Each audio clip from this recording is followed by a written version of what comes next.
In this episode, we're going to talk about our cost of living as digital nomads / slow travelers in Saranda, Albania.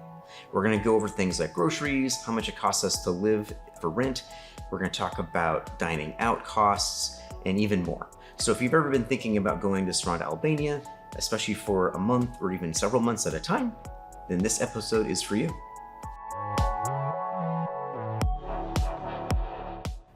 I'm Joel. And I'm Michelle, and we're the Wandering Hartz. We're helping you live a more abundant life through slow travel. If you're not familiar with Saranda, Albania, it's a beautiful coastal city that is located in the southern part of Albania. It is really close to Greece, it's actually on two sides. Directly across from Saranda is the island of Corfu, which is about a 30-minute ferry ride, or about an hour drive south, you actually hit the northern border of Greece. So before we get into our cost of living expenses in Saranda, let's talk about visa-free travel to Albania. So first off, as an American passport holder, you can take advantage of the special relationship that the United States has with Albania. Mm-hmm. As an American, you can get visa-free travel to Albania for 1 year upon arrival, which is actually really nice. Yeah. Especially as digital nomads and slow travelers like us. Yep. In fact, during our time in Albania, we actually met some other expat Americans who were in the process of making Albania their home. In fact, one of them we did an interview with, which we'll have on the channel here fairly soon. Hopefully soon. Hopefully very soon. But they go over the whole process in how they got from America to Albania and even set up a business there too. So one thing to be aware of though, before we get into our costs, is that there are two distinct seasons in Albania. There is a high season and then of course like the rest of the season. During our stay, we were there in April and May, which is considered the low season. The high season actually starts right around the middle of June and goes through the summer and ends about the middle of September. And during that high season, you're going to see like it gets flooded with tourists from all over the place, especially like England and Italy and places like that. And Saranda, like I said, it's a tourist destination, so it goes full tourist mode and prices go through the roof. So you'll hear our accommodation costs in this video in just a moment. Just note that multiply that by 3 times, and that's going to give you about what it costs to stay there in the summertime. And additionally, everything else goes up too, like dining options. They raise their prices on a lot of stuff. Taxis they charge you more. Everything, you get charged a lot more for. So if you are planning on going to Albania, we definitely recommend that you would go during, or at least to Saranda, you would go during the low season.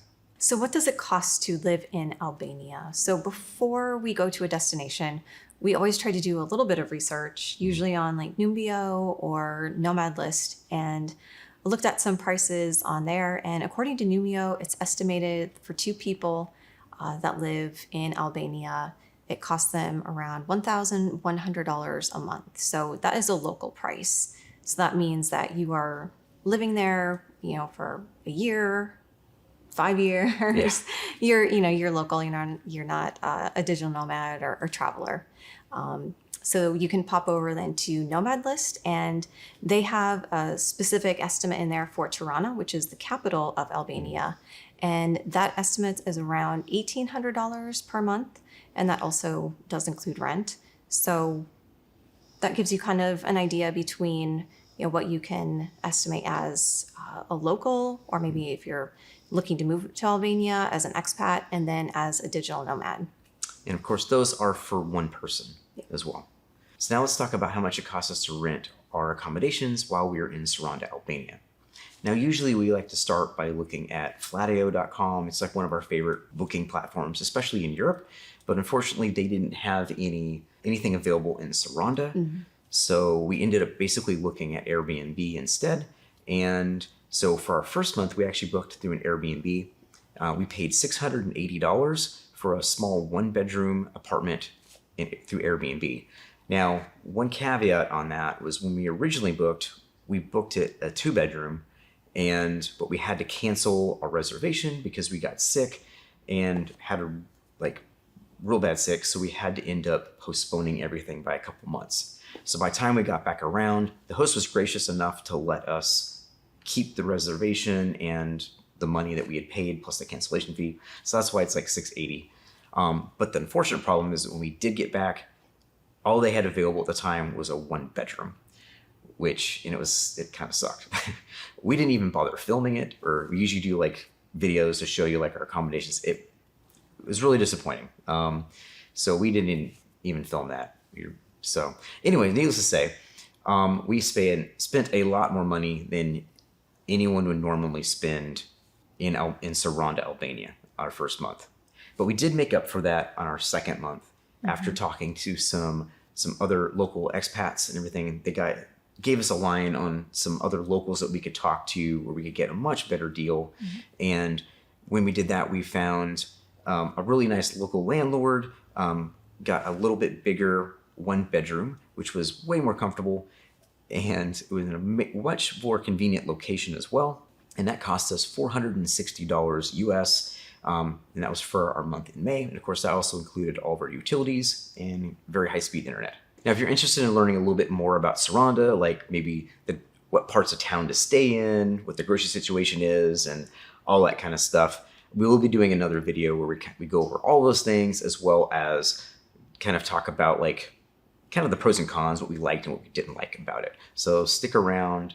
That'll be coming out sometime on the channel here in the next month or so. So next we're going to talk about our grocery costs, and we usually include our household items in this as well, just because it's a little bit hard to separate all of that out. So we include beverages like alcohol, snacks, breakfast, all of our household like makeup, toilet paper, shampoo. If we have to buy extra toiletries. So that total came out to $310.96. So we did end up spending a little bit less on groceries, just because we ate out so much that first month in Saranda, because we really didn't have that big of a kitchen, and it was really hard to cook in. So we did end up spending quite a bit more on going out to eat. And we also found a really great expat bar as well. So we were there a lot, getting to know the owners, and then meeting all the people in Saranda, travelers and locals and expats there. So we were a little light on groceries in that month. Yeah, definitely. And then also groceries are, like we'll talk about in the other video, but finding groceries is a little trickier too in Saranda. We found out there's a ton of like these little markets. And so it ends up being, if you can't find it at the little market near you, you basically have to trek across town in order to try to find a larger market to get, if you're looking for certain specialty items. Like for us, we like Greek yogurt or a Skyer or something like that. And we could find it in some of the local markets there. It's just that it was imported from Greece. So it ended up being a lot more expensive versus the food that's in Albania. Because since Albania is non-EU, there are tariffs and stuff like that. So all the like Greek and EU products that come in end up costing a bit more. So anyway, we'll go into a little bit more on that. Yeah. I mean, we did find our one kind of local market, though, that we like to shop at a lot. We could find most of our stuff there. And there is a Spar as well in Saranda. Right. And that's over on the Kodra side, Yeah. Which is on the other side of the bay from where we were staying. All right. So now let's talk about dining out. And as we mentioned before, we did quite a bit of dining out while we were in Saranda. Again, mostly because there's a couple really great restaurants that we like to go to that were very pleasant. Also, that took credit card. There's only paying with your credit card versus cash is a big one in Saranda. So here's a hot tip for you, and that is essentially expect to pay in cash, because almost everything is cash based, and especially restaurants if you're gonna go for a beer or things like that.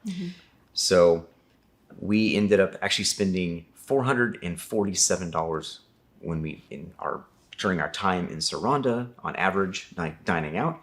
And again, like I said, that was like the little pizza joints. That was a couple nicer meals at one of the Marinis, which is a really nice restaurant right there on the promenade.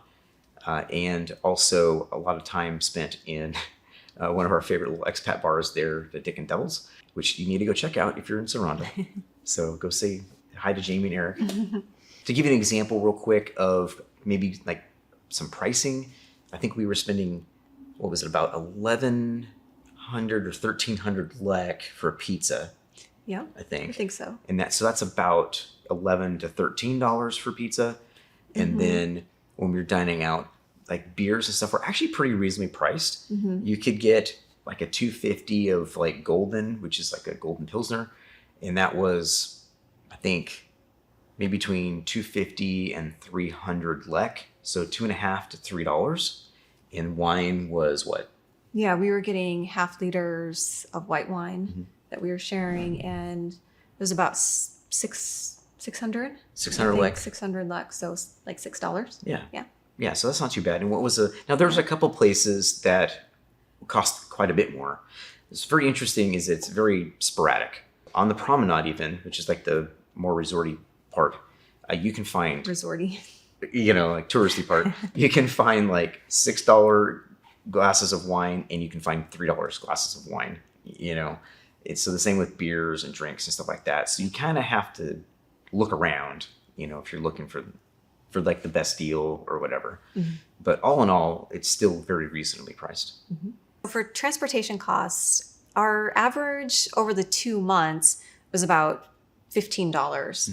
So our taxi from the port of Saranda up to Fifth Road to our apartment for April ended up being $10. So it's not too bad. And then I think when we went back to the port, it was $10 as well, wasn't it? Yeah. Yeah. So, and then we did a move from our apartment down to the other apartment. Yeah. When we switched over in May. So, and I think that was about 15 because they picked us up and then waited for us and then got all of our stuff in the car. So yeah, so it averaged out about $15. Yeah. I mean, we have our international driver's license, so we could have rented a car too. When we did look into it, and at the time we were seeing right around 40 US for a car rental for the day. But we didn't end up doing that. So we chose mostly just to kind of stay in town for the most part and just walk everywhere. We got a lot of walking in, especially the first month when we were going from Fifth Road, which is like way up here, all the way down to the water, which is where like kind of most everything was going, most everything was down there. It was good for you. It was good for us.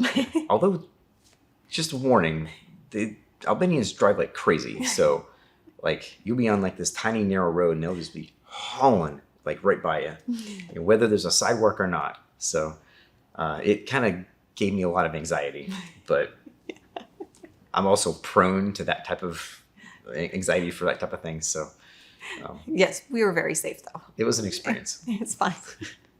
So now for our experiences that we did in Saranda.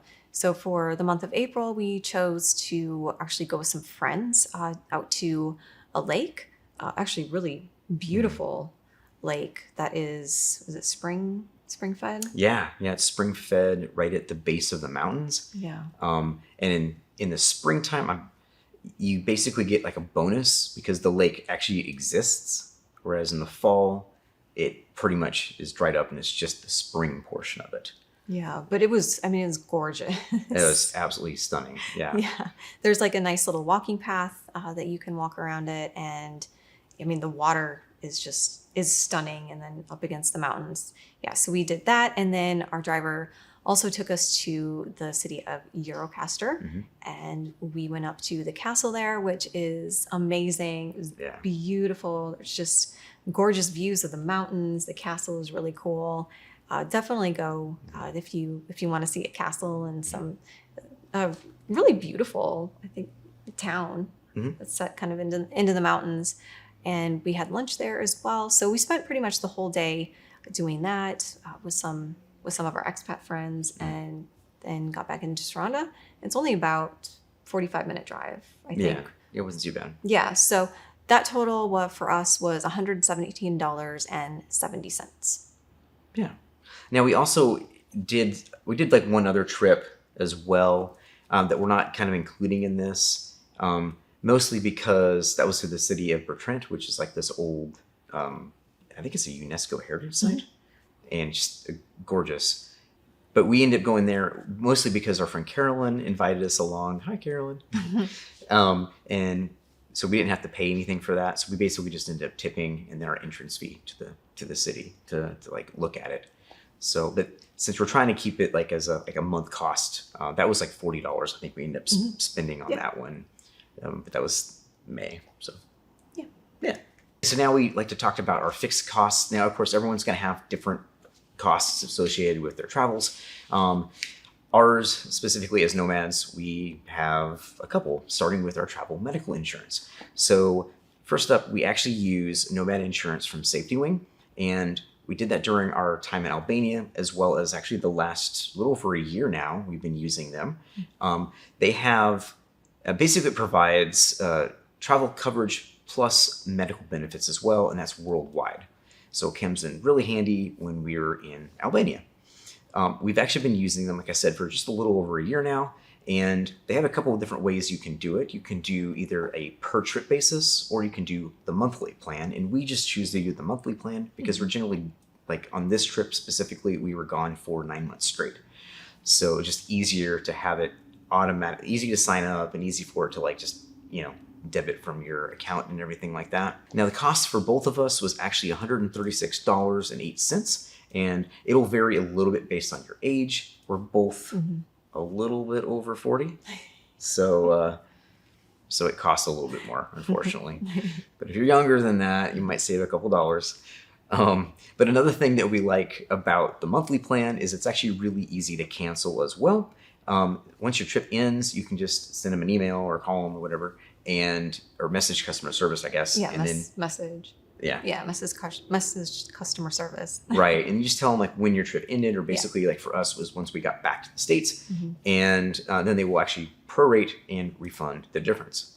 Now for us, we don't like to travel anywhere without having some kind of, coverage or protection, because just in case, something goes sideways, something that's out of our control, we want to make sure that we can, if we lose luggage or whatever, the trip cancellation or whatever, we have that aspect. And then of course, have a medical emergency or something. There's at least, we know we're at least covered for that. Yeah. So that's one reason that we like to use that. So next up, let's talk about our mobile phone service. We could easily spend a lot less money on our mobile phone service. I know. But we use, we have a T-Mobile. It's a US based plan. It makes it easy, and it just works wherever we are, which has been really nice. We definitely are paying a premium for that. But like in Albania, we had no trouble at all. It worked as soon as we got there. I mean, in Corfu, it worked just fine. We took the ferry over to Saranda, no problem. Even up at Eurocaster, no problem. So it also has a couple perks that are nice as well, like Netflix and Apple TV that's included, which is kind of nice because that's kind of how we chill at night, relax after a long day or whatever.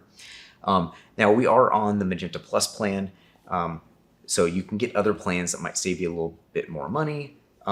Ours is, the Plus is good because it gives you a little bit more like travel, like minutes or something like that. I think you get like high speed, like 5 gigs of high speed or something like that, which has come in really handy for us. Also, I'm a vet of the Air Force, so I get a little bit of a discount on that. So our prices, the cost for our service is going to be a little less maybe than what you might find. So our last fixed cost is our VPN, which is a virtual private network. So while we're traveling outside of the United States, and also actually inside the United States, we use it as well. They're great for unlocking located websites, services, like our favorite streaming services. Like we said, we watch Netflix, Apple, I don't know, Amazon, all kinds. Yeah, all kinds of stuff. All kinds of stuff. So we use Surfshark as our VPN of choice, and we like it because it doesn't log any of your activity and also is an excellent price as well. We do occasionally get like some connection issues, which is usually solved by just changing the location, But other than that, we've had it for 2 years now, and it's been pretty darn good and actually pretty fast. We've gotten some very fast speeds everywhere we're in. So again, can't complain about it. So if you're interested, I think there's some links in the description. You want to check that out. So our totals for phone and internet was $112.50 per month, And again, that's for both of our lines with the T-Mobile. Our nomad insurance, like I mentioned already, it's $136.08. Our VPN is crazy cheap. It's like $2.21 is what it costs us because we do like a 24-month plan or something like that. So our total for all of our fixed costs that we travel is $250.79. So before we get into our total costs, we would like to ask, if you're finding this helpful, please share it with others and subscribe to our newsletter as well for more content like this. Our goal is to help you live a more abundant life through slow travel. That's right. And we have links in the description as well for all that stuff. All right, so we have made it all the way to the end, and our total costs for 2 people living in Saranda, Albania ended up being $1,816.96. So not too bad. Not too bad. I'm actually kind of surprised at that because it felt like we were spending a lot more than that, but as much as we went out to eat. Yeah, as much as and out with our friends. And spent a lot of time at Dick and Devils drinking those Goldens. And so I'm surprised that it was only $1,800. Yeah, so I think that's pretty good. That is pretty good. So there we go. There's another pretty good place. And that, again, that's for 2 people. So, and with our costs. So again, hopefully you can take all this information and extrapolate each part of it, based on like your own spending habits and everything else to kind of get you at least some better idea of what you might spend if you're traveling like we are, whether it be like slowly, or even if you're looking at moving there as an expat, like a lot of the people that we met. And trust me, you can cut your expenses quite a bit because they're able to get a much better deals on their accommodations as well. In fact, I think we talked to a couple people who had, they were paying like $400, like right around $400 a month for like a bigger place, like a 2-bedroom place, because they had a year lease. Yeah. And so you can actually get even better deal on stuff that way as well. So we hope this was helpful for you if you're thinking about visiting Albania or Saranda specifically and staying there for an extended period of time, or even thinking about moving there. We do have other cost of living from our time in Portugal, Puerto Rico. So you can check that out. We'll have links in the description below. And I think that's it. Yeah, that's all. So thanks again. Be sure to, if you're watching this on YouTube, you can like it. And if you're listening to it, you can, I don't know, you can probably like it too. And share it with people and all that good stuff. We appreciate it. And until next time, happy wandering. Happy wandering.